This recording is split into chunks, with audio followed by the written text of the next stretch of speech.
Today I have Anthony Hernandez, who is part of Pam Cordon's team, and today we're gonna talk about paperwork. What do you need? What do we need when it comes to I'm ready to buy a home? I already filled out the application. You guys already put my credit. It sounds like I'm ready to go. What kind of paperwork do I need? So I have Anthony here, and I just want him to present himself a little bit and tell me a little bit about you, man. Yeah, my name is Anthony Hernandez. I'm a loan officer here with Veritas Funding, and just love helping people kind of walk through the process and get into the home that they're looking for, because it is a big and complicated process at times. Right. Perfect. So what would be the first thing? You guys already have pulled my credit. You guys already know I'm qualified. I'm based on credit, and I told you that I make so much money. So now tell me what it is that you need from me to be able to prove to you all that information is accurate.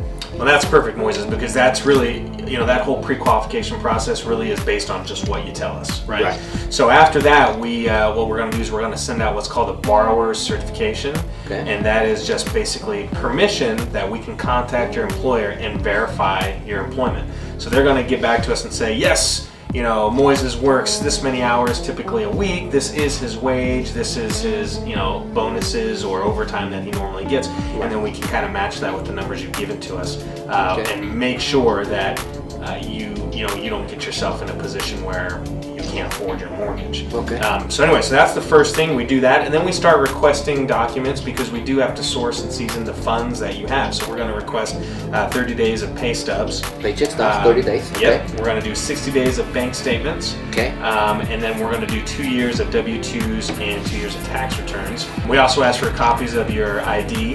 And then, depending on the type of loan, we'll ask for different documentation if you already have a home or if it's your first home, things like that. Now with the way the economy is going and the real estate market is, most realtors are asking for a pre-qualification letter prior letting somebody going into a home, right?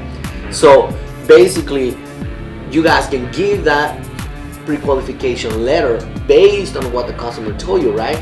However, it's not a pre-approval letter. I wanna be very specific with that, right? So pre-qualification is what you could possibly qualify for.